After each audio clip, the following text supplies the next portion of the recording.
Hello, my name is Jed Phillips, and I am the new Assistant Director for the West Bridgewater Public Library.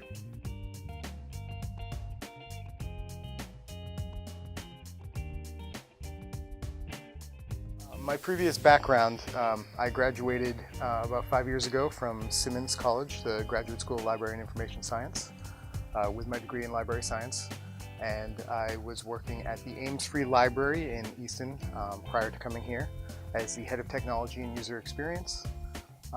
Prior to my library experiences, I worked very much in the nonprofit as well as education finance and health insurance as well. So I have a lot of experience working with the public.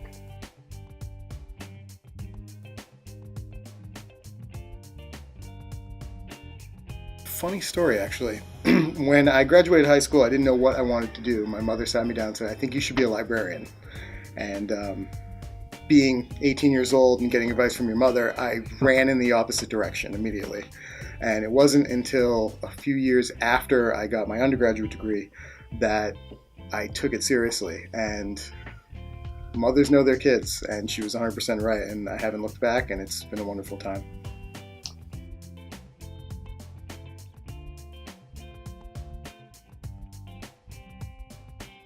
It's been a little hectic, as it is jumping into anything new, but it's been really fun. The staff here is wonderful. Ellen, the director, has done a wonderful job in the time she's been here, and the town has been phenomenal. I've met so many people, and everyone seems to appreciate the library, as they should, and it's been great.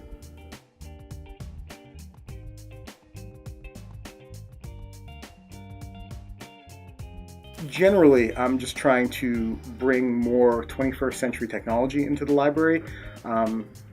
As I said before, Ellen has done a great job in bringing in new initiatives, but I think this library could use someone with a more technological backed perspective. I want to drastically increase our online presence. I want to increase our programming, and that's not just technology. That would be author talks, artists, book clubs, that sort of thing.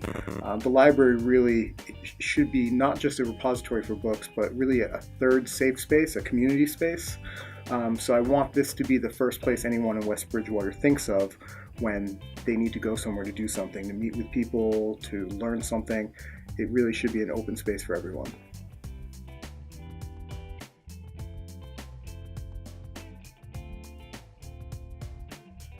In the 21st century digital age, libraries are one of only a few major pillars of the foundation of our democracy.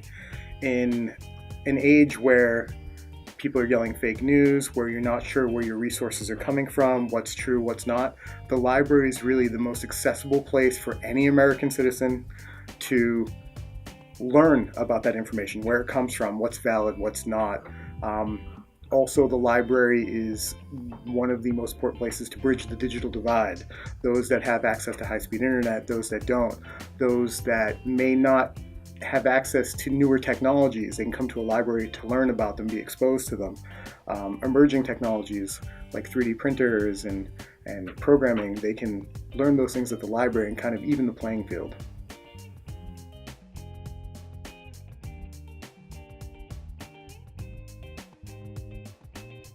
I have a few. The Chicago Public Library is a brilliant building, wonderful digital media lab and a makerspace. I'm a total sucker as far as favorite libraries go for the Library of Congress. It's really a temple to libraries. It's a beautiful building in and of itself, and I mean, where else can you see a original Gutenberg Bible? It's just an amazing place. But every library has I have a soft spot for every library. Anytime I go on vacation, anytime I'm in a town that I've never been to, I'll stop by the local library just to see what they're doing.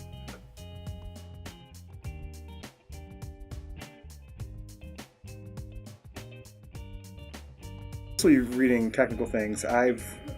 Last fiction book I read was Ready Player One by Ernest Cline. It is a young adult book technically, but it has so much pop culture references to the 70s, the 80s, with kind of a dystopian sci-fi feel to it. It's super enjoyable. Steven Spielberg's turning it into a movie. It's coming out in a couple months, I think. I recently read Ray Kurzweil's The Singularity is Near, about artificial and general intelligence and life extension technologies, that sort of thing. It was very interesting.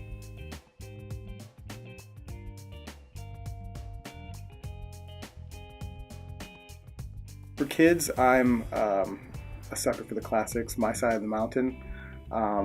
That one specifically, I think, with as much as I love technology and us being in the digital age, I think kids these days run the risk of being overexposed, and it can be isolating. I mean, something like 30% of Americans feel lonely, even if they're not. And a book like My Side of the Mountain, it really kind of teaches kids how to embrace solitude, nature, ingenuity, self-reliance, in a way that they can identify with the main character. So I would recommend that for kids. For teens, I'd go back to Ready Player One. It's almost a cautionary tale of how technology could go bad in the near future, and it reminds us that we have an obligation to fellow people to do the right thing and to look out for each other.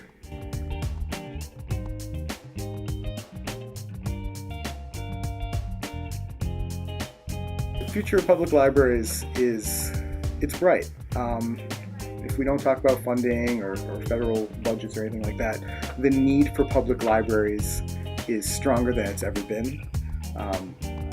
Virtually any person in the country you ask about public libraries has a positive thought regarding them, and that's for very good reason.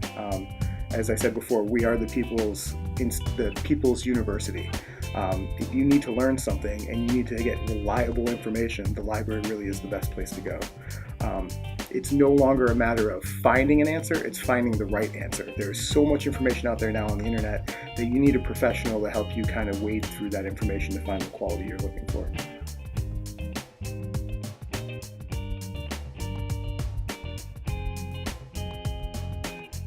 Yeah, we do have in this first half of March a program with a local artist about dyeing silk scarves.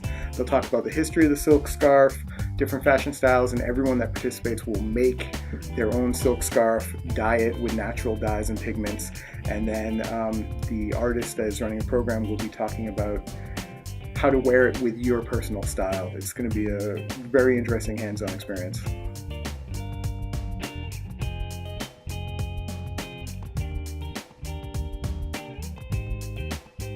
I would love to be Sam Spade from the Maltese Falcon, played iconically by Humphrey Bogart.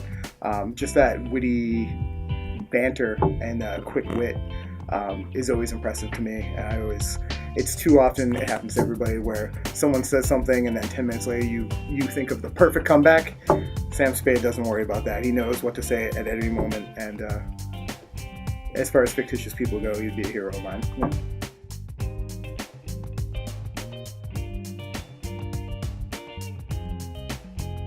I'm an amateur woodworker. I'm teaching myself from scratch. Always more to learn, which is the fun part about it. My whole family, we're very passionate about food, and I'm actually a fairly accomplished baker, which is not too common these days, especially in my age group. And I love animals. I have 2 cats. I love pets. I think any home without a pet seems kind of empty. So I'm very passionate about animals and animal rights.